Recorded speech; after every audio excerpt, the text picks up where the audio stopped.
We are back talking about a loss, which is quite new to us of late, certainly new for 2021, Arsenal's first loss of the year against Southampton. We're going to go into the ins and outs of why that happened, some of the things that might be done with the benefit of hindsight, and we're going to have a bit of a debate about rotation, as Kiers, I'm sure, has been kind of the hot topic on social media ever since the full-time whistle blew. So we're going to get into all of that and get your thoughts and comments in our live chat as well. So let's crack on with things.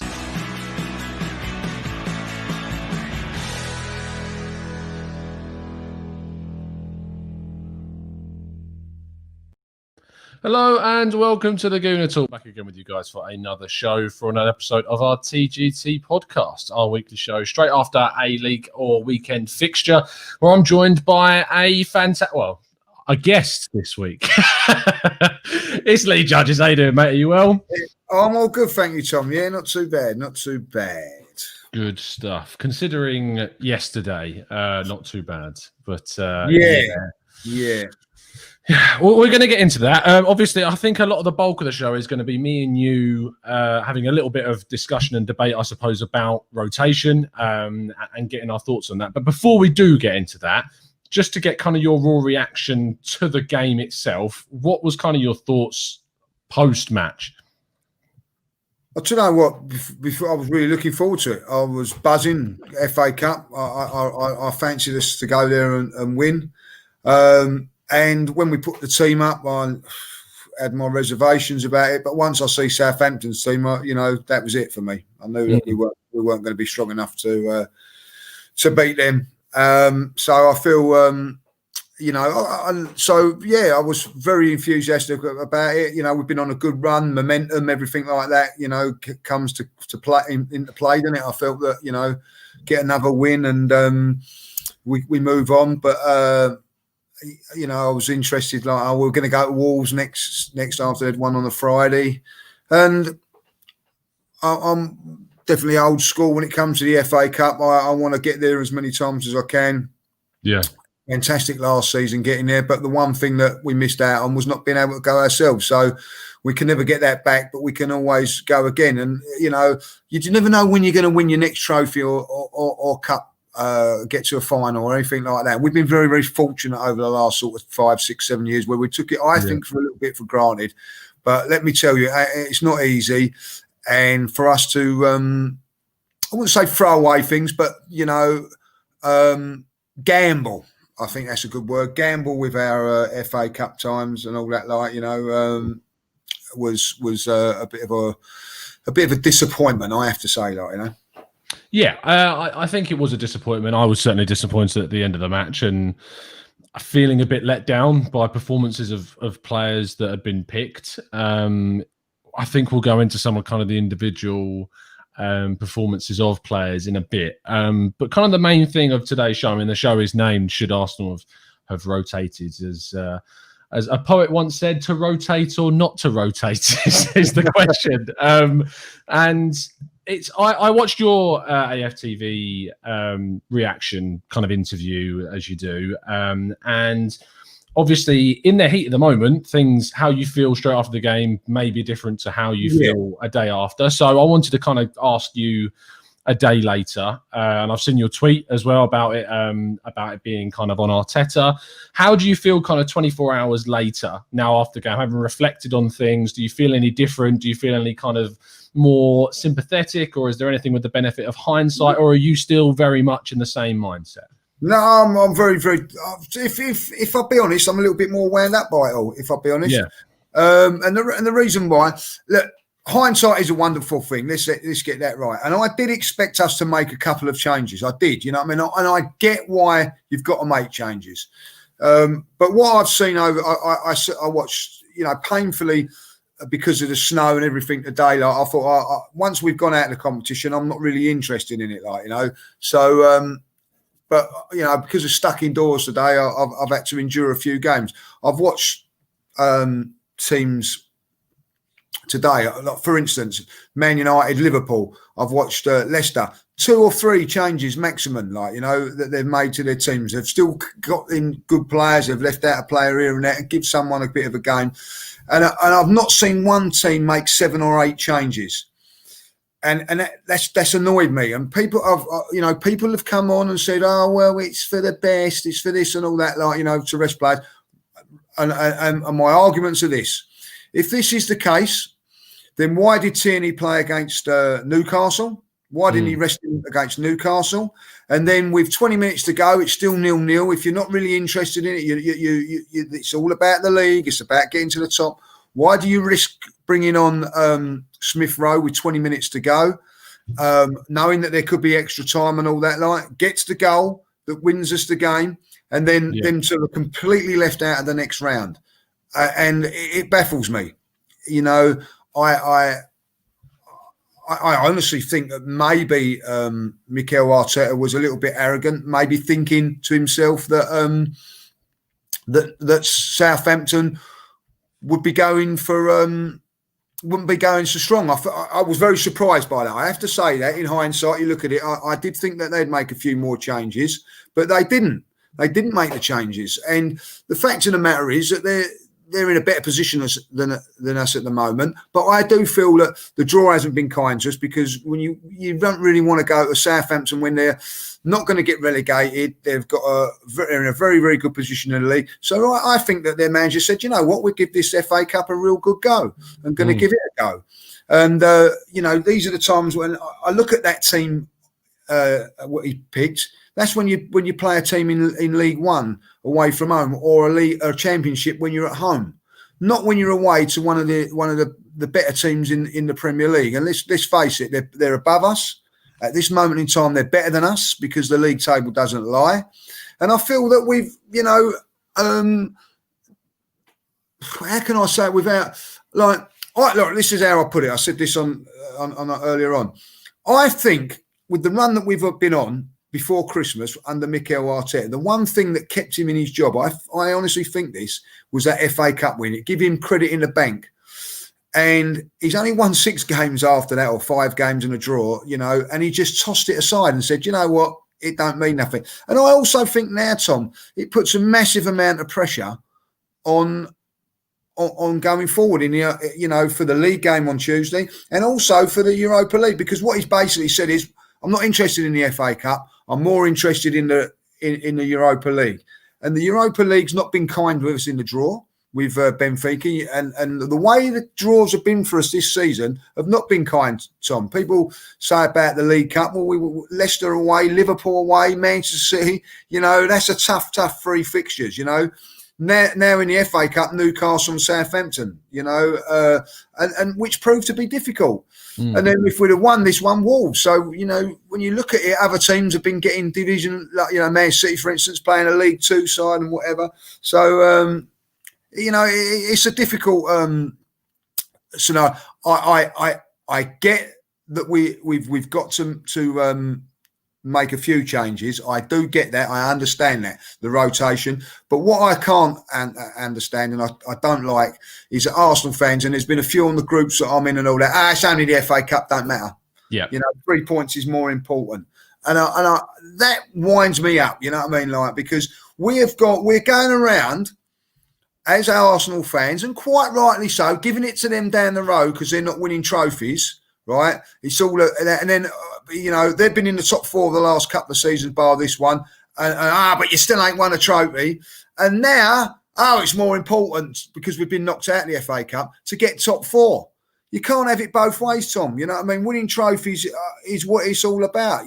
Winning, and listen, we've done this under Arsene Wenger, and I wasn't happy about it, right? Yeah, but I could understand it when we went to an FA Cup semi-final against Man United and played a weakened team, because we had the Champions League game on the Wednesday, and we had a big league game against Liverpool coming up on the. But we were going for the Champions League. We was going for the title. I get that. And a few seasons ago, look at it back on my interview after the Nottingham Forest game, when we won the FA Cup. We went to Nottingham Forest, put out a load of youngsters and got stuffed by Notts Forest. Yeah. And, everybody was saying that was keeping Arsene Wenger his job.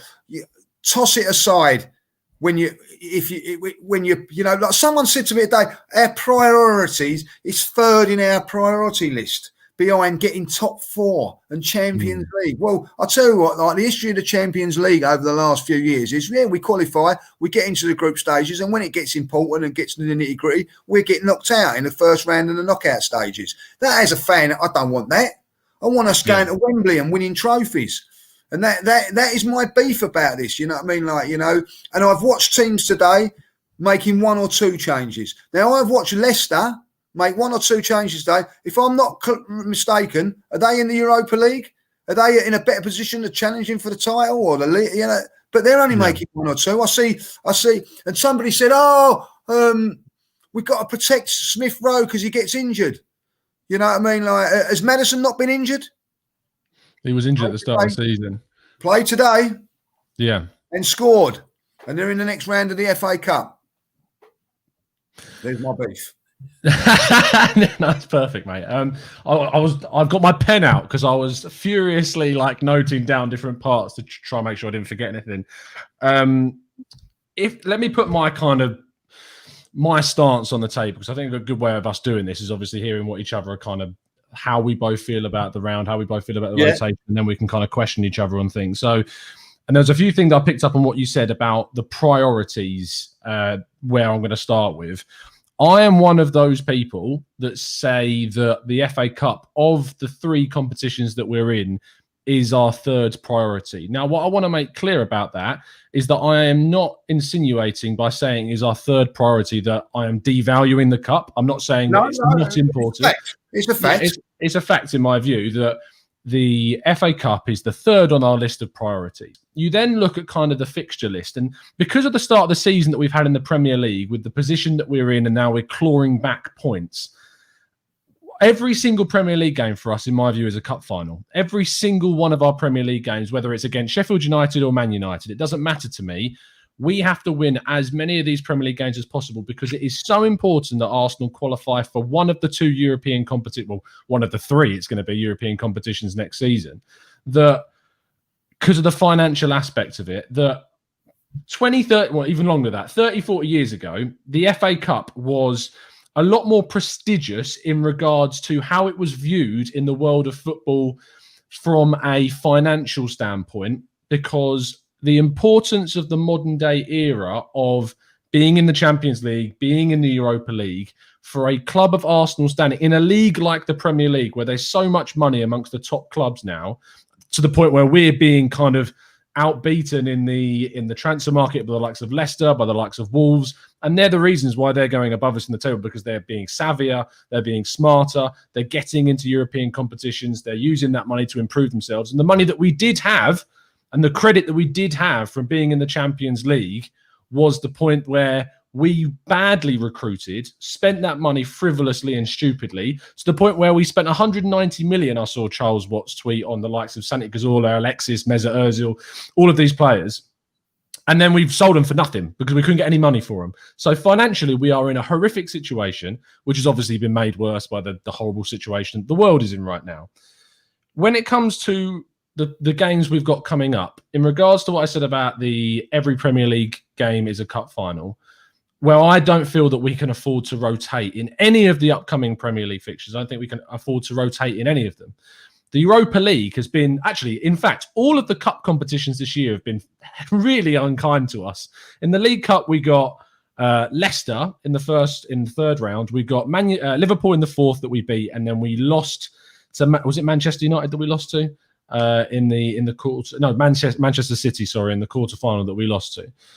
3 Premier League teams. In the FA Cup this season, we've had, in the first round, we had Newcastle, another Premier League side, and then we've been drawn against Southampton. And had we have beaten Southampton, we would have had Wolves.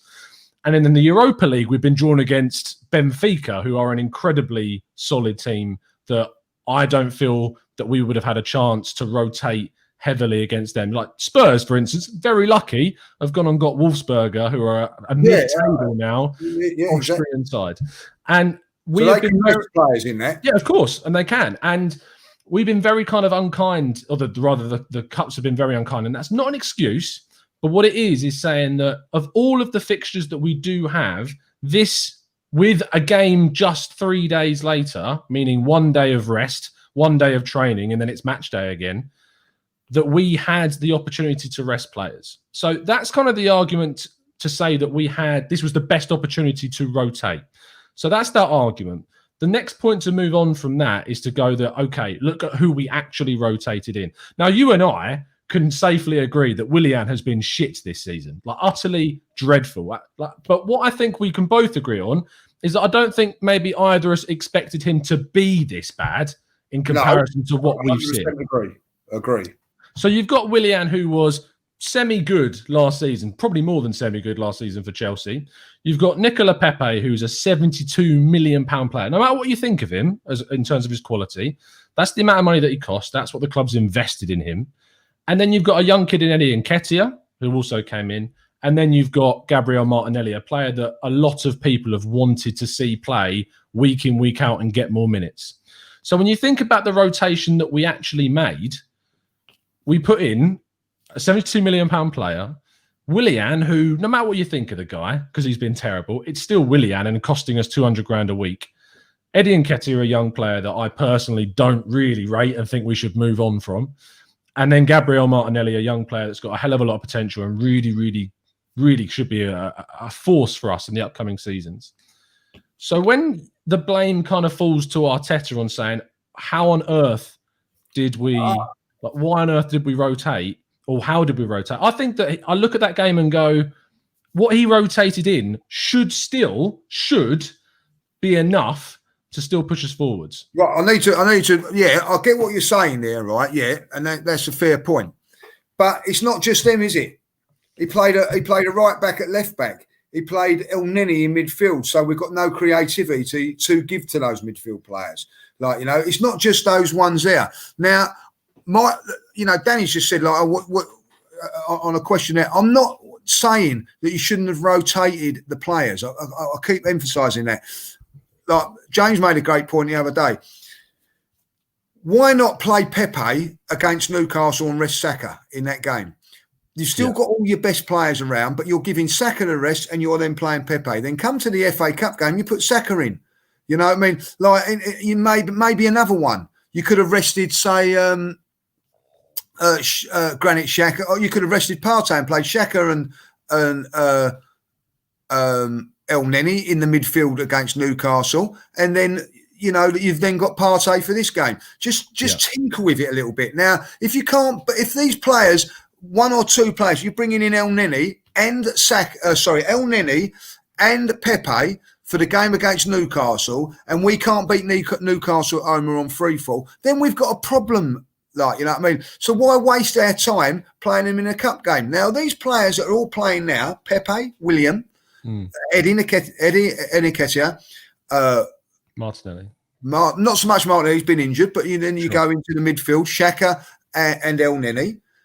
We're 15th in the league with these players. We know what we know their capabilities. They've been poor all season. Yeah. You know? And then, like, you know, my argument is on it all there, you know. Right, Leno is our number one goalkeeper. So if you're making all these changes, why are you playing him? Why? You know, he could have got injured then, and we've got Ryan that's just coming in there. Do you know what I mean?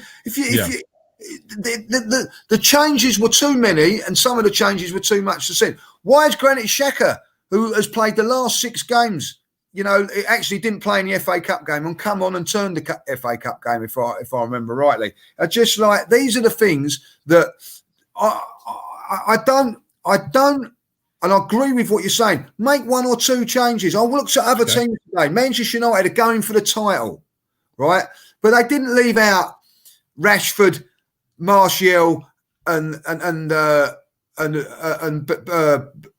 Fernandes. What they done was Rashford was still in there. They brought in Greenwood, who's a good player, and they brought in Van der Beek that needs a game. But Pogba was still in there. You know what I mean? Their main ingredients were still in there. I see Maguire still playing. You know, yes, they rested their goal. Most teams have rested their goalkeeper, Tom. Yeah. You know, I just think that at the end of the day, I think we can both agree that it's about rotating players, but too many. And when people turn around and say the league's talking rubbish in the chat, you just lost to Southampton. Yeah. You just lost to Southampton. So how am I talking crap? Be objective in the chat. I'm talking crap. You know what I mean? The fact of the matter is, I'm talking rubbish. That team lost. So how am I talking rubbish? The team lost. Yeah. It lost because we played a weakened team against a strong Southampton team. And that's it. I don't think you're talking rubbish. And I think that you have a point in the sense that we over-rotated. And that's something... I mean, I put a poll out on Twitter. I don't know if you saw... just before we went live, basically saying, we'll be referencing your thoughts over the show. Was Arteta right or wrong to rotate? Now, I didn't want to put just simply yes or no. And so I put the options yes or no, but I also added yes, but not that heavily, as in he shouldn't have rotated that many players for the game. And I mean, we have to bear in mind the bias. Obviously, more people that agree with me will follow me, so that's going to have some sort of impact on the poll. But with 55.3% of people have said that they felt he was right to rotate. That he was right to rotate. 13% said no, but 31. So if you want to add that together, kind of 44-ish% of people said that really he probably rotated too much. So it's pretty close. It's pretty split when you look at it like that. What I was saying about kind of we rotated too much is the problem is at the moment is our squad depth is not quality enough to be able to kind of manage games the same way that Man City can or Man United can or even Chelsea, who haven't really been doing that well this season after spending a hell of a lot of money. I agree with you, Lee, that if we had a better squad, that is how we should manage games, is we should put Pepe in against Newcastle in the league game and then move forward to playing Saka in the cup game and you can chop and change. We should be able to do that. But unfortunately, because our players are just simply not good enough in the second team, like they're not good enough. And even though Pepe's costed this much, we didn't have much choice but to choose this game, in my view, to rotate that much in because we need all of the good players, which is effectively 11, which is our starting 11. We need all of those players to be on top form to win a Premier League game right now because all of the secondaries are simply not good enough to win a game. So what you're saying, Tom? So what you're saying then? So we play on Tuesday against Southampton, right? Okay, and Saka gets injured. We've got Pepe coming in, who's not good enough. So we're not going to get to where we want to go anyway. So miles right. That's my feeling. You know what I mean? And realistically, when you talk about Pepe, you know what I mean, not good enough. Well, unbelievable. You know what I mean? Like that ain't acceptable. No, it's not. It's not. It's not acceptable at all. And that's why he should be talking rubbish. He's just said in there about Leno. I would have played Leno yesterday. I agree with what he's saying. I wouldn't have played Renison. I maybe have played Matt Ryan, but I would have played Leno yesterday. I wouldn't have made that many changes. The reason that we've not made that change with Leno, by the way, I just need to say that as well, where every other top team has changed their goalkeeper today because we haven't been able to trust our goalkeeper. Another mistake that's done. But now, like say if we'd have got through to the next round, I can guarantee you that Leno wouldn't be playing in that FA Cup and Matt Ryan would have been.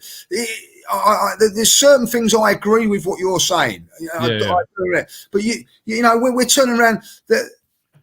You can't play Smith Rowe. Well, we've got the new fella coming in now, right? You know, Odegaard. But like, if anything happens to Smith Rowe, we've got Willian as the backup as a number 10 at the moment. And look, you know, so you might as well forget about top four in the Europa League if he gets along to it because Willian's not going to take you to where you want to go.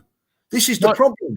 And that's the thing. I agree. I agree all with that. What I'm saying is that because our backup is so bad and because the FA Cup is the third in our priorities and because we need all of our starting 11 to play in these Premier League and Europa League games, this was the only opportunity to rotate as many as we could in that game. If we had have done what you're saying is completely tactically right in a side that has the strength in depth to do, as in ahead of these games, rotate one or two in the Premier League game and then you can add more quality into the FA Cup game. Like you're spot on with that, but Arsenal just simply don't have the depth to be able to do it. And that's all on our recruiters on previous seasons. That's all on who I think was the utter epitome of utter shite at our club, which is Raul Sanllehi, ruined the recruitment during the period of time where we moved on from Arsene Wenger, ruined it to the point where we're now sitting on Willian, sitting on Pepe, sitting on some of these players that are just simply not good enough for the money that we're paying them. Now, I have hope, and I don't want to get into discussion at the moment because obviously it's something that we discuss quite heavily on the show, but I have hope in Edu, in what he's doing, in the signings that are being made, like Partey, like Gabriel, like moving on Ozil, moving on Socrates, moving Kolasinac on loan, going and getting some kind of savvy signings like Matt Ryan as a backup keeper because Runnelson's not good enough, going and getting a 6-month loan for Odegaard so we don't overspend in January and panic on someone. That's quite savvy. But at the moment, the fact of the matter is right now is that the squad and the strength and depth is not good enough so that when we do come to a Premier League game, we do need the whole starting 11 to be on tip-top form. Now, when you said, why not play Pepe against Newcastle and then Saka against Southampton, and why didn't we rotate those two in? Just use that as an example. Yeah, no, of course, and I get it, 100%. The thing is, like, in that game, and I'm trying to explain why I think Arteta chose the lineup that he kind of chose in that game. And I think he did wrong in choosing Cedric, by the way. I agree with you 100% at left back. Like, it just tactically, it makes no sense in my mind. Like, if you're going to play anyone there, it probably, if you're going to rotate Tierney, it should be Saka because he's left-footed. And we don't really have any other natural left-footer bar Xhaka that could go there. And even then, I think against the likes of Walcott, that's pretty much suicide. So I think he started with kind of a strong base in Leno, Bellerin, Holding and Gabriel. If we're being honest, our starting back five, including the keeper, includes those four players. I know a lot of people are very critical of Bellerin for a lot of the right reasons, but he is our starting right back and Holding and Gabriel are our starting centre-backs. And Leno is our starting goalkeeper. And then we had Xhaka, who's been, as you say, very good over the last few games in midfield, along with El Neni, because we had to kind of rotate Partey, and we have to be a little bit careful with him because he's had so many issues this season that if we do risk overplaying him in the early stages of his recovery, he could take another knock and be out for long term, which we just can't risk at the moment. Now, I think that he went into the game with the idea of, yes, it might be that we go 1-0 down, or we might be at 0-0 going into the second half. But I feel like he did it because knowing that he's got Partey and Saka and Lacazette, and I thought that he would have had Aubameyang had that situation not arose, that he would have been able to be either 1-0 down or 1-0 up or at 0-0 with the scoreline still in the game into the second half, that he could have brought on a lot of the first team that have had part of the game to rest and then come on completely fresh and try and take it forwards. Now, I think he made a mistake maybe in the Gabriel Martinelli coming off over the likes of Willian or Pepe. I think that was probably an error, even though I don't think Martinelli had the best game. I've got a theory on that. Go on.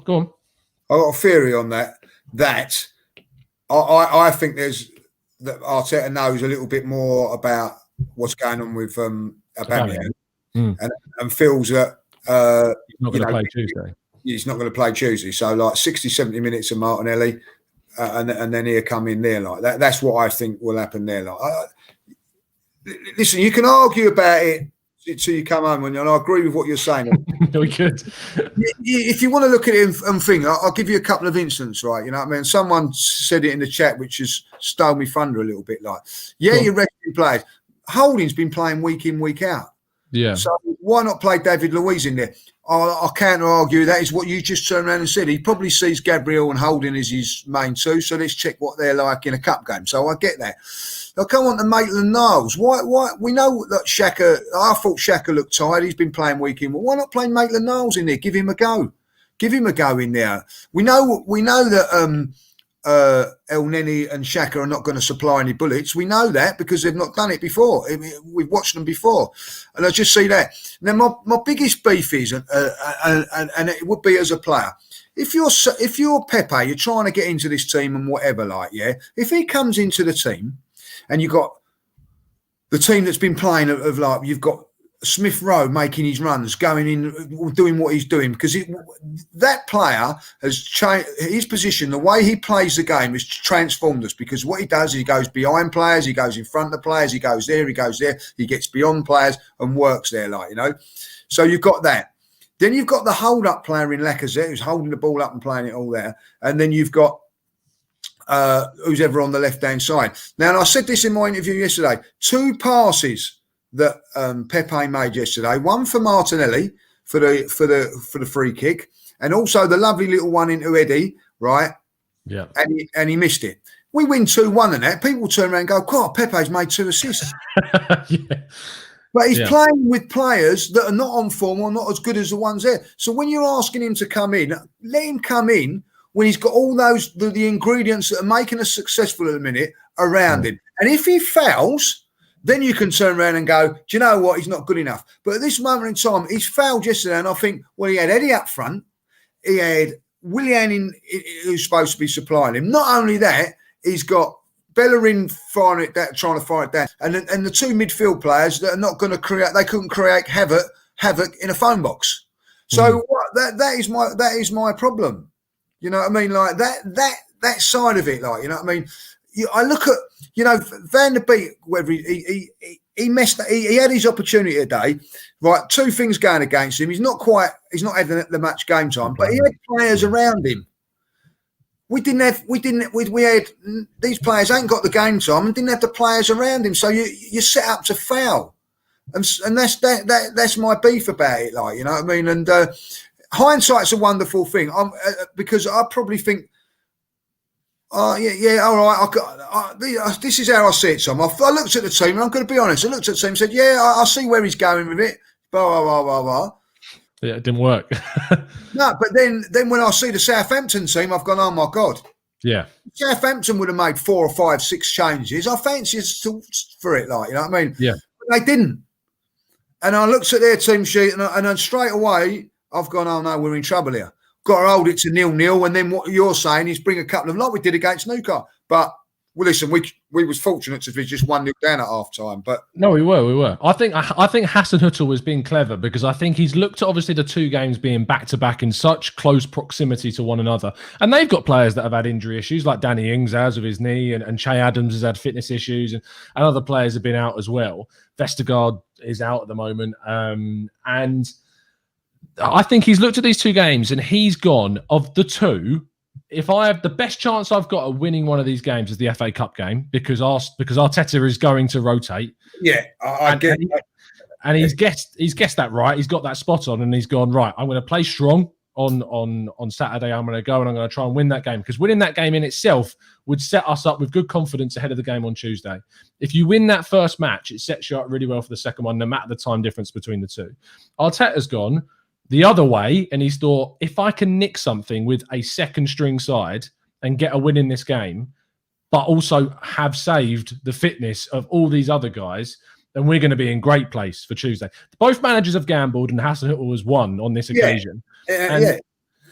On Tuesday, if Hasenhüttl picks a very similar side to what he picked today, they will suffer from a lack of recovery, but he also has the opportunity to go, well, Arsenal have struggled this season. We always typically struggle at Southampton anyway. And with, as you say, the benefit of hindsight, after the game against Southampton, if we've come out of that game and lost, Arteta's going to look terrible, like horrifically bad. And the pressure is on Arteta a lot to win that game. And I think Hasenhüttl will know that the pressure is completely off Southampton on Tuesday. Yeah. Because he has got the easy excuse of saying, well, we played a very first-string side on Saturday and the boys have had to recover very quickly for the game on Tuesday. But because of the quality of those Southampton players, because they've not had to play European football in the first part of the season, they are still going to be more fresher than us. They won't be in regards to the short term, but the long term of the season, they will have been able to be more fresher than us had we have not been able to rotate as much as we did.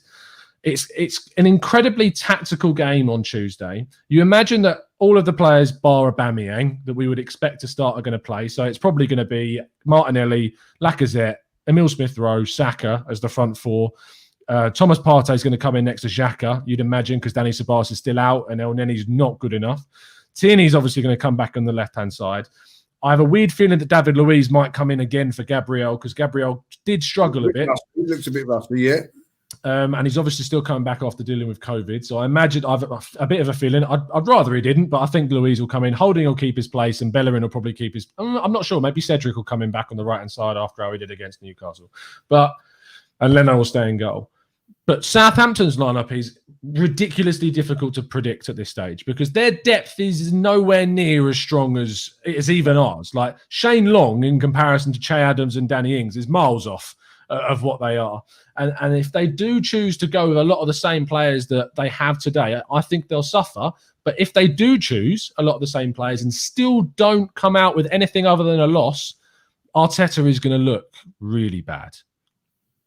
Yeah, and what I will say to this is that, and I agree. So really, what we're saying, this is an argument for another day, because like what happens on Tuesday, you know what I mean? If you be honest about it, if we win on Tuesday, and listen, if we win on Tuesday and we go and win the Europa League at the end of the day, I believe that Mikel Arteta has proved himself right, and I'll eat as much humble pie as you like. Yeah. And rightly so, because he's been proved right. But what I'm saying is, if we lose on Tuesday, you know, people still believe at this football club, our fans, that we can get top 4, right? Yeah. You know, people keep saying to me, "Oh, we're only 7 points off of this. We're 7 points off." That's 2.5 games that we've got to win, and those teams have got to lose, right? So it can happen. It can happen. It's got to happen to 3 or 4 teams, by the way. But so there's a chance it can. Arsenal have got to go on and win their next 10 league games. And if they win their next 10 league games, let's see where we are, right? And that means beating Southampton, then beating Man United, Leeds, so and so and so on, right? Now, if they lose on Tuesday night, Mikel Arteta, as you quite rightly say, has then put himself right under the bus, under the bus. And I just feel that maybe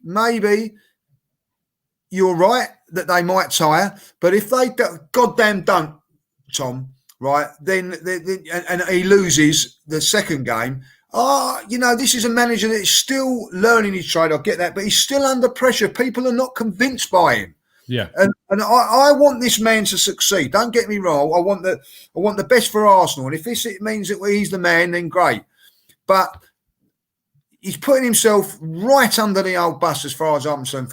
He's putting himself in the old fairground to be shot at. He really is, by what he's doing, and that is my problem. And like, if Southampton away, whether it's being a Tuesday night or whatever, is never an easy game. I remember going there a few years ago, Tom, thinking, "Oh no, this is a real tough FA Cup game away at Southampton." Right? They were they were down there fighting relegation. I can't remember who was the manager at Southampton at the time. Changed all of his side. We ended up winning 5-0. Walcott got a hat-trick. I think Welbeck got a couple. It was a breeze because our second string was better. But Southampton are in a different position now, like, you know. And so I you can get away with it. That's where I don't think the draw's been kind to us, because I would much prefer to be playing like a team down the bottom. You imagine, like, for instance, today, Fulham against Burnley. Fulham and Burnley made a lot of changes, because the fact of the matter is the relegation's a little bit more. And whoever lost that game today would turn around and go, "Well, it ain't a bad thing." No, because neither of them are going to win it. Like, they're not. Yeah, they're not exactly. The draw, has got to be very, very kind for them to get to the final. You know what I mean? Like, and it ain't going to be. So either way, and Burnley, I don't know, they're going to get next round, whatever. Like, but that is when you. So if we'd have picked up Burnley today, or Fulham away from home, I think we would have picked that team yesterday. We would win, because they'd have made a load of changes as well. But Southampton didn't, Tom, and that is the fact of it. And we're out the FA Cup. And listen, we're probably like with yourself and a lot of people in the chat and all that. They've never been brought up like I have, when the FA Cup was as big as winning the league title, mate. You know what I mean? Like, it was the greatest thing. The only live game on TV when I was a kid was the FA Cup final. And you wanted to get there. I used to go to school, and like, I know people were laughing and all that, but we used to be in a school, and it used to be on the radio in our lunch break, and we'd all listen to it, like Spurs fans, West Ham fans, and all that, like, eagerly anticipating who we're going to get, like, And we've been fortunate in that great era of when the FA Cup was great, that Arsenal got there a few times. I love the FA Cup. I love it. And at the end of the day, I want us to win trophies. We give that lot down the road stick for not winning trophies.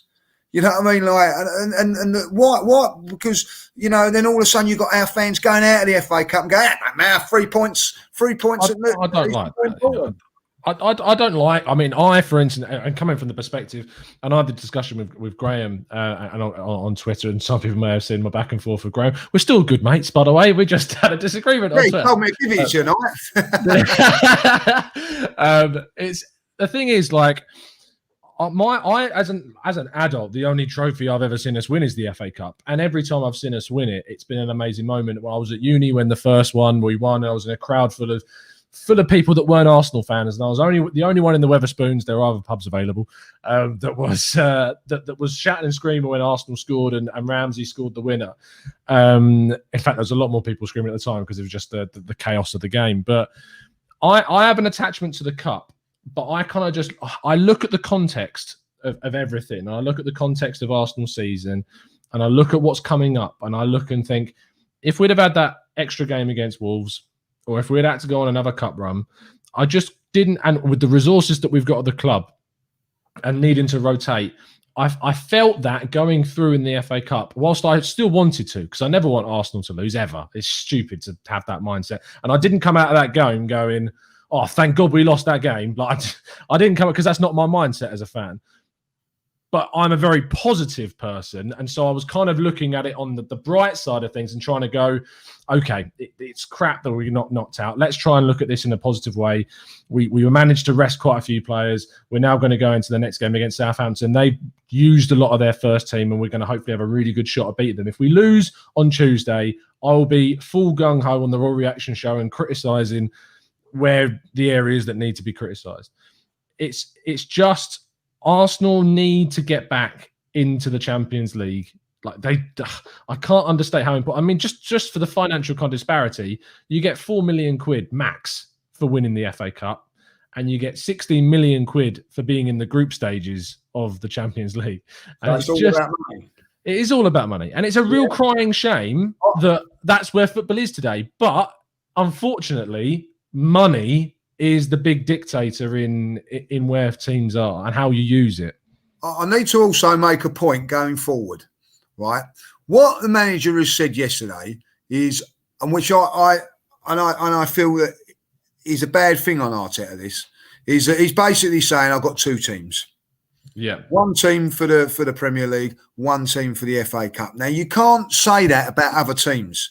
I don't really know what Pep's team is at Manchester City because he rotates. Yeah. You know what I mean? But so we're now saying that is so when you've got this team now, that these players now, like, you know, for instance, Pepe, for instance, knows he's not going to be playing on Tuesday night. He knows he's not going to be playing Saturday. You know, this is the trouble. By doing what he's done, I don't think it's going to help him in the longer term as well. I think sometimes you have to keep players guessing. Am I in his first team? But am I in the team? You know, I've played in cup competitions. We'd say he's playing the local county cup.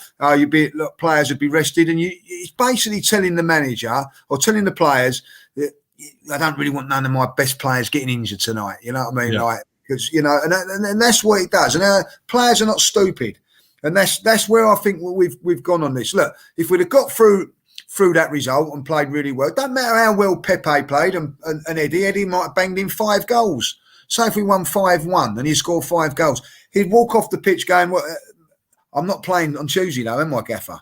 You know what I mean? No, you're not. You know what I mean? Like, and I think that's a little bit of a problem that Arsenal have got at the moment. There's 2 teams, and I think that's where we've got to change. And you're right what you're saying. The way to change that is to up the ante of class player, so that, you know, if one comes in and doing the business. I think we've got a little bit of competition in the fullback area with Bellerin and Maitland-Niles and Cedric. I don't see, and maybe at central defence with a couple, but other than that, nowhere else. Tierney, for instance, we haven't got another left back at the club. The Arsenal Football Club ain't got a left back.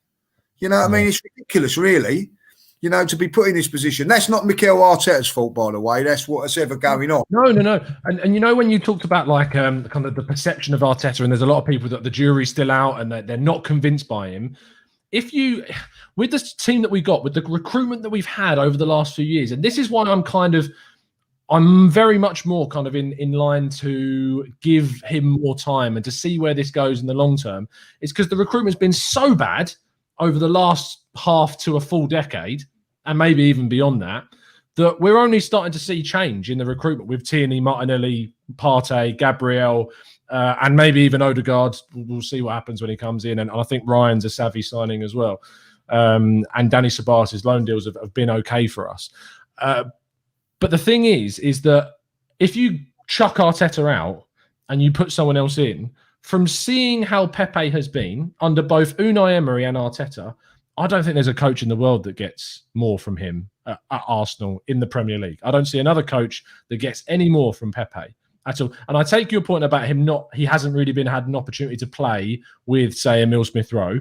But at the start of the season, at the end of last season when Arteta took over, he had a lot of games where he started alongside Mesut Ozil and he still didn't look very good. It's been a poor sort. Like, you know, someone said to me, like in the summer, if I was sitting in the ball, I was on the board, and someone said, "Look, we can Leon want Pepe for 40 million. I know it ain't going to happen, or want him for 40 million. I'll take it. I'll take 30 million for him. He's not going to be. He's never going to work that hard. You know what I mean? I would absolutely love it if he was to work to make it work at Arsenal. I just don't think it's going to. And you know, I'm going to be hold my hand up a little bit. Like, you know, I thought Willian might be a good signing. You know what I mean? Come in. And, I just don't know what's happened to him. I can't explain it. Of watching how poor this man is. It's like his brother's turned up for him or something like. It's just. I think he's been kind of a victim of having to start so many games in a way, because I think that, maybe tell me if I'm wrongly, but I looked at him very much as a guy that was going to add strength in depth to Arsenal on the right-hand side. I didn't think he was being brought in to replace Pepe. I thought he was being brought in to push Pepe. Exactly. Help him along. And Pepe has been so poor that we've had to keep playing Willian, even though he's been poor, because Lacazette was so poor that we had to move Aubameyang to the middle and play Saka on the left. But now we thankfully have got a fit and flow in Emile Smith-Rowe, and Martinelli's now back, that we've got more options. And Saka's now looked great on the right-hand side. But Willian has been so poor, and Pepe has also been so poor, that we need to move on from these guys. And I'm hoping that the club learns from these players. And I hope that the players that we've brought in and the players that we're moving on are signs of change at the club, that we are starting to do things differently in the market, and that we will get to a stage where our B team, or just the strength that we've got in depth, becomes better. And this is why also I can't fathom the argument why some people in the fan base would rather us see not bring anyone in the central creative role, because they think it will block the route of Emile Smith-Rowe.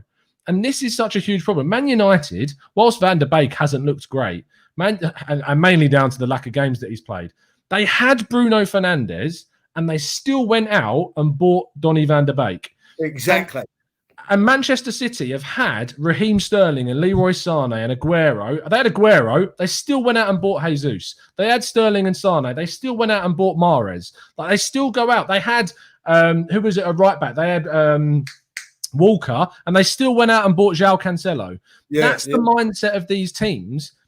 Even Chelsea, they had like that front line. They had Giroud and Tammy Abraham, which I know isn't that great, but they went out and bought Timo Werner. They had Pulisic, and they've put Werner on the left wing at times. They've had Havertz. They still brought in Ziyech. They had Mount. They still brought in Ziyech. These teams have got depth, and they still bring in these players. Spurs had Son and Lucas Moura. They still went out and bought Steven Bergwijn. Yeah. It's the mentality of these clubs that they went and bought quality, strength in depth. They didn't go out and get Willian on a free. Like, they didn't go and do that. And I know that people might say at the time it was a savvy signing and maybe we didn't have the money to go and do it, but we should have been doing this a long time ago. And when we had opportunities to sign players like Golo Kante and we passed it up, we can linger on those all day long. But the thing is we're not going out and signing quality, strength in depth for our side. And maybe it's because we can't guarantee the minutes, but that's down to because we are crap at rotating properly. Yeah, and what you're saying is dead right. And someone's just put in a chat, and it's a fantastic point. Liverpool have got three of the top players up front, but they still went and bought Jota from Wolves this season. For Arsenal would turn around and go, "Oh no, we don't need that. We don't need that." Chelsea, for instance, whether you think they're right or whether they're wrong, they had a great season with their youth players. Arsenal's mentality was, we don't need to buy no one now because our youth team players are coming through. You know, and that's the mentality of this Arsenal team. It's always looking to save. You know, and I totally agree with that. Like, you know, but listen, the Willian one, I'm going to have to say, I I didn't think he was ever going to be that bad. No, I don't think anyone did. And now we're blaming this and blaming that, and we're stuck with him. Like, and at the end of the day, I think if Willian's got anything in him, at the end of the season, he'll say, "Look, I'm not cut out for this. I need to cancel my contract and go somewhere else to America or something like that." Because sometimes, as a footballer, like, you know, you do know whether it can hit you when you're 30, 31, 32. It can hit you when you're 35. Your legs go and you ain't there, and maybe he's, you know. So hopefully he'll do the honourable thing and say, "Look, you know, let's terminate my contract so I can go to America or something like that." I don't know, but it's just not worked out, and unfortunately, £72 million not worked out for whatever reason. It's not working out. You know what I mean? Like, it's not working. But on the other end, you can turn around and say, "Well, Gabriel at 22 million is a great bit of business." And Martinelli at 9 million is a great bit of business. So it swings, you know, like Mikel done with the team yesterday. The transfer market and buying players is a gamble, Tom. You never get like we can go and buy Grealish for 80 million. No, I wouldn't be play for Villa. You can't say. I know you love him, Grealish, and I think he's a great player. But I'd rather than spend 80 million on Grealish, go out and sign 2 or 3 quality players at 20 to 30 million quid each to add strength in depth to this team. But I don't think Grealish at 80 million transforms Arsenal as much as 3 solid 20 to 30 million pound signings does. I think the impact of those 3, like when you think about what you said there, Gabriel cost us 22 million. If we got 3 players as good as Gabriel has been for us in 3 other positions at 22 million, there's an argument to that. There's an argument to that, but that's the gamble you take, isn't it? Like, you know what I mean? Of course, yeah. But, you know, was Bruno Fernandes worth 54 million? I've never heard of him. But, I've got a Sporting. I mean, I can say I've heard of him because I've got this Sporting Lisbon shirt with Fernandes on the back. There you go. There you go. Did they ever think that he would impact him like he has? Do you know what? They hoped. And Man United needed other areas sorted out, but he's carried them where they've now been able to put other people in different holes. So listen, I say about going and buying.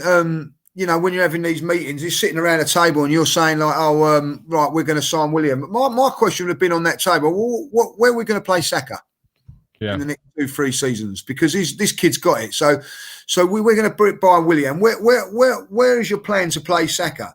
Now, you know, he's only 18 or whatever, like, but this boy's a class above.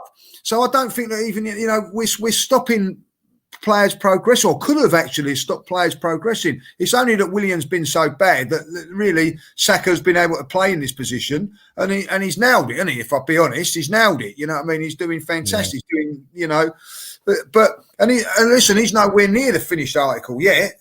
So there's all these things that are there that you know, it's not just Mikel Arteta. That whoever is running this shit show of a transfer thing needs sacking. And getting people in there that are going to go in there. You know, look at the midfield that Leicester have got. Look at their midfield. You know what I mean? Like Tinnemans. You know, what's a fantastic class player. Walk into Arsenal's teams. Madison would walk into Arsenal's team. Right? So, like Madison, I think, come from Norwich. And people are going, we don't want people from Norwich. They're Championship. You know what I mean? Eze at Crystal Palace, 16 million from QPR. Was it Arsenal? But exactly. There are players like that are out there, and I think that we're not doing what I think the hard graft of going and watching these players and saying, do you know what, he can do this and he can do that. You know, I look at Aston Villa and the business that they've done this summer, and some of the midfield players that they've bought. And you know, I think that you know McGinn, for instance, quality player, but we'd look at that and go, I don't want him plays in space of Scottish or whatever, like, you know. I think that we're a little bit blasé about what we've got, like, you know what I mean. And you know, that's my opinion anyway. Like, no, you know. I want to get on to some. We are going to go on a little bit longer, if that's all right with you, about 10 minutes. Because I want to get through some of the user questions. Last thing I want to say, I saw a comment in the chat saying you don't often get too much kind of quality for 20 million. So just while you were going off your monologue, I thought I'd jump onto I thought I'd jump on to transfer market and have a look at some of the £20 million signings that have been made this season. At Everton, Alan and Decore, both each £20 million to transform that side. Leicester signed Castagna, their fantastic Belgian fullback that can play in either side of the fullback positions for £20 million. Thiago at Liverpool. I know he only had a year left on his deal and he's towards his late 20s, but in my view, he's one of the top 3 centre midfielders in the world. Cost £20 million. Newcastle signed Callum Wilson, who has got them scoring goals for £20 million. Ferran Torres was bought by Man City for £20 million. Like, these deals are out there, like, and Gabriel, 22 million. Exactly, they're there to be done. I mean, Spurs got Reguilon, who's been fantastic at left back, for £25 million. They got Matt Doherty, who I know hasn't played a lot because Aurier has been playing, but for Wolves, Doherty was excellent for £15 million. Højbjerg, I mean, the Danish midfielder from Southampton, £15 million, and he's been excellent for them. There are ways to be savvy. West Ham signed Souček. How good is that kid at West Ham for £15 million? Like, these deals are out there, and Arsenal fans need to stop being so, I call it a bit poncy and a bit arrogant, but we want to sign the Grealishes, and I get that. We want to be able to do that, but the Man Cities and the Man Uniteds and the Chelseas will go out and spend the big money on those guys because they've already spent the money on improving the depth in their squad. We need to go out and sign the players. Now, you're not always going to have to be clever. And you only have to look at Sheffield United spending £23 million on Rhian Brewster to go, there are times where clubs spend money of that amount and get absolute rubbish.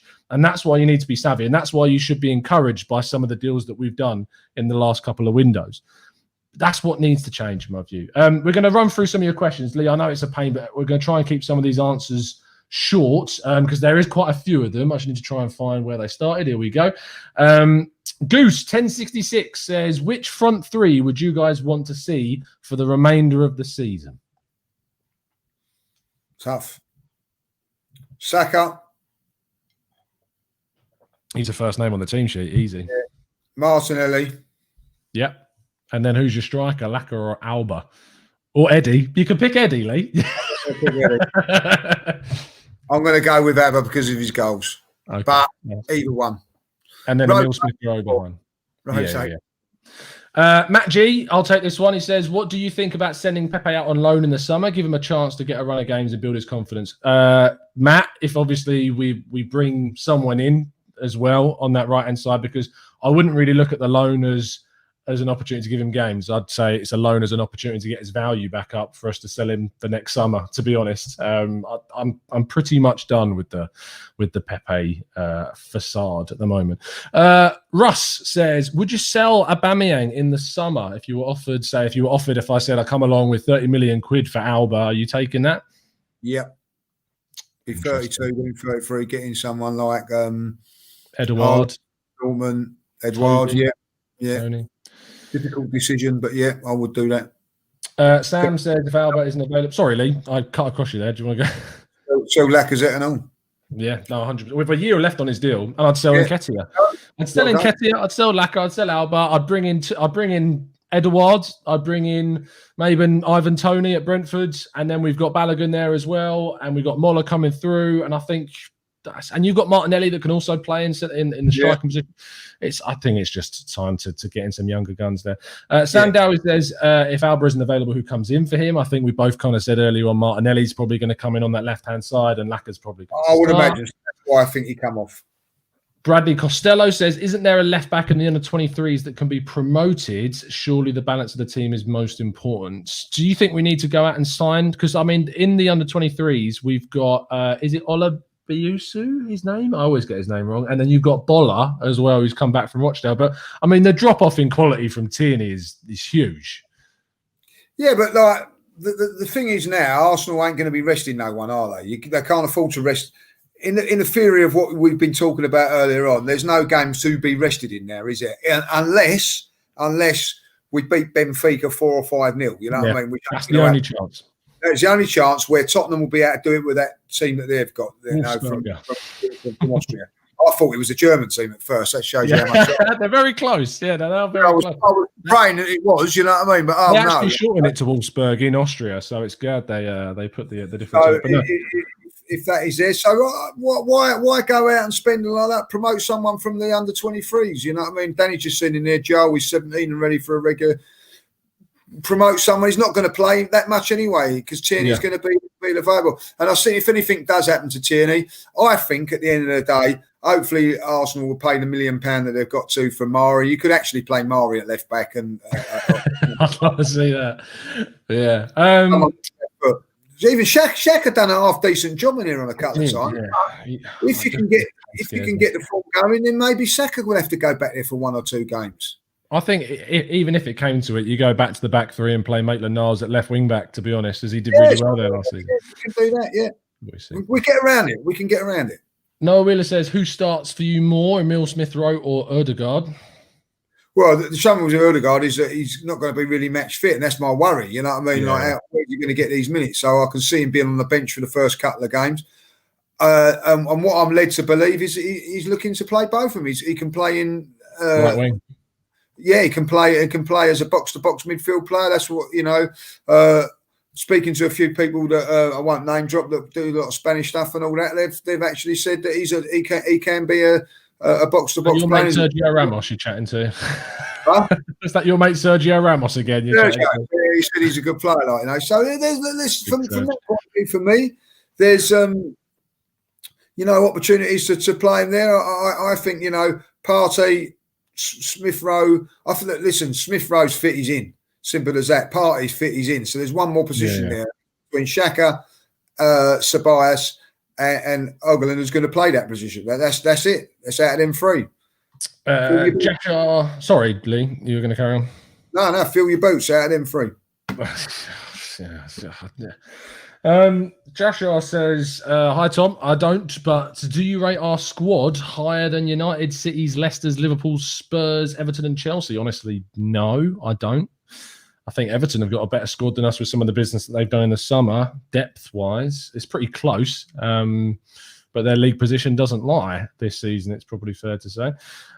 Greg says, have you heard anything about Mitchell or Bertrand at left back? How do you feel about those two being linked to the club? Well, listen, Bertrand's a decent player, London lad, and he was at Chelsea, when if I remember rightly, back in the day. I think he's actually won a Champions League medal.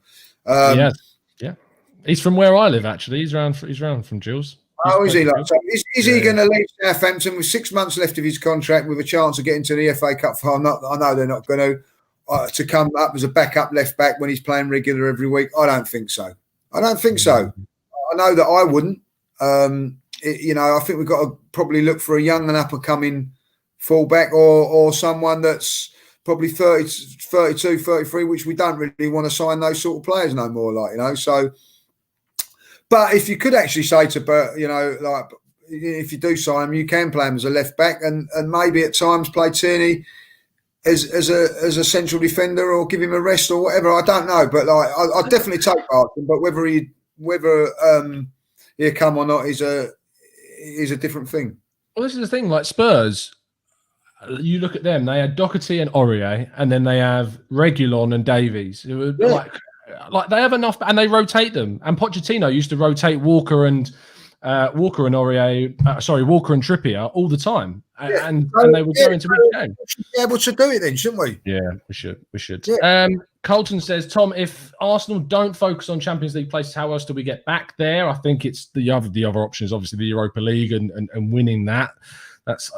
I personally feel that there's just too many sides better than us this year to get into the top 4, even being just 7 points off, which sounds crazy considering the season that we've had, that we're only 7 points off it. But there's too many good sides above us. So the Europa League is certainly feasible. I think we have enough to beat Benfica with our starting 11. And I think we can get through that game, but obviously the draws will be interesting. And if other big teams get knocked out in shocks, that will obviously help us. So we're going to have to get very fortunate. But Arsenal's target has to be getting back into that Champions League as soon as possible. Sauralb says, hello, Lee. Can Mainsley really play in midfield? So much so that we can think of him as an alternative to Mohamed El Neni, Xhaka or Ceballos? I don't know what's going to happen with Mainsley. I really don't listen, I watched him up at Man United a few seasons ago and I thought he was brilliant, but he's never kicked on from there. He's mainly, I think, through his Arsenal career, he's played more as a fullback than in midfield. But he just doesn't seem to be getting a chance, whether it be up front or as a fullback or even in midfield. You know, I don't see what the reason was for keeping him. If you're not going to use him like we've used him sparingly. I thought he'd done fantastically well last season in the semi-final and the FA Cup final, and basically has been shafted. If I'll be really honest about it, I think if I was him, I'd be a bit upset about things, you know, because I think he's done well, and I'm watching Bellerin be average at best at times and still keep playing in front of me. And then Cedric comes in. I thought Cedric played outstandingly well on the game against Newcastle. It'd be very funny if what happens there, because I think he deserves to keep his place. Well, that's another one. So it means he's not going to be playing there. And there was an opportunity to play him in midfield on Saturday, which we refused to do. So I think if you're going to get 20-30 million for him, this is a player, by the way, that's on the fringes of England at the moment. You know, I can't see him wanting to be quiet and being happy with the way things are going. So I wouldn't be surprised, Tom, come the end of the January transfer window, he's not with us. Yeah, no, I agree with you. I think he's a sellable asset to me. He's one of those that I wouldn't mind getting 20 million for him. I wouldn't be averse to that. Freddie McNay says, given the financial situation this window, is Ødegaard the best option we could have had? And I want to get your thoughts on this as well. Ødegaard to me is a really kind of savvy signing, because he's costing us a total of 2.5 million quid for 6 months. Now, the argument against him is, from a lot of people I've seen, is that what impact can he have in 6 months? And I get that, but that argument kind of does translate to anyone that you bring in January. So it's not really I don't really look at that as a Dennis Suarez, exactly. And then you can look at him, and then you can look at the impact that Aubameyang had when we signed him in January. So there's two different ways of looking at it. I think when you consider the type of signing that we can make in January and the little impact January signings often have, the fact that we're only spending 2.5 million on this guy, and we're not, say, going all out on our third or fourth choice central creative attacking midfielder that we would have then splurged a lot of money all over.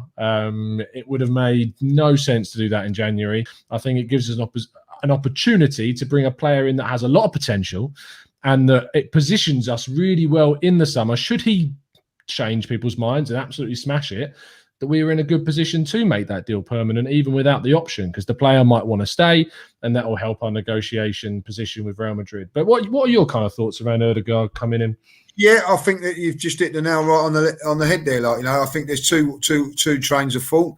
That Arsenal can't get the person that they want at this moment in time. Couldn't get him in January, but they may feel that they can go back there and address it in the summer. Maybe like a War or someone like that. So they can't get him there, but maybe able to get him in there.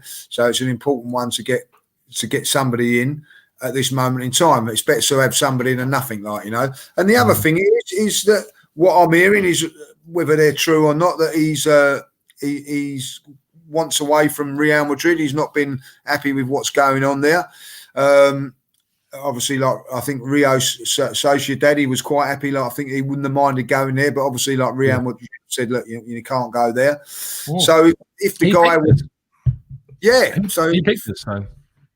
Yeah, so if the guy was prepared to leave Real Madrid to go to Rio Sociedad, if he has a good 6 months at Arsenal, he'd be prepared surely to leave Real Madrid to go to Arsenal. So I think it's a win-win from that point of view. The one negative I have on it is he's played 2 games so far this season for Real Madrid. So he's going to come here very, very undercooked, needs games, needs a bit of sharpness in your training, and then you're playing in the Premier League, which is always a lot tougher. So that's the downside to it all. But as you say, you know, 2.5 million. This hopefully it works out for us. Yeah, we've managed to get for quite a lot of your questions. Sorry we couldn't get to all of them. We've gone on a little over than we usually do, so I hope you appreciate that by dropping a like on today's video. Thank you, Lee, for your time this evening. I think we've demonstrated. Yeah, no, we've demonstrated that, in fact, you can have 2 people with differences of opinion and not end up wanting to kill each other by the end of it. So, success. Tell people where they can find you, though, fella. Lee Mark Judges on Twitter and Instagram as well, like, you know. So give us a follow. Be much Go give them a appreciated. follow, guys. You can follow us at The Good Talk TV and myself at Tom Cantor Media. Please subscribe to the channel. We'll be back tomorrow with it's kind of the funny days tomorrow. Obviously, we've got the preview for the Southampton League game, which will be taking place in the evening. And if there's any big news, of course, possibly an Odegaard signing, then we will cover that and talk about that. So that'll be fun. Thank you so much, everyone in the chat box. You're absolute legends. Appreciate you tuning in as always. And make sure you drop a like on the video to show your support for ourselves, and you follow Lee and myself on Twitter and wherever else. We will see you very, very soon. It's been a pleasure as always, and as always, up the Arsenal. Now you guys.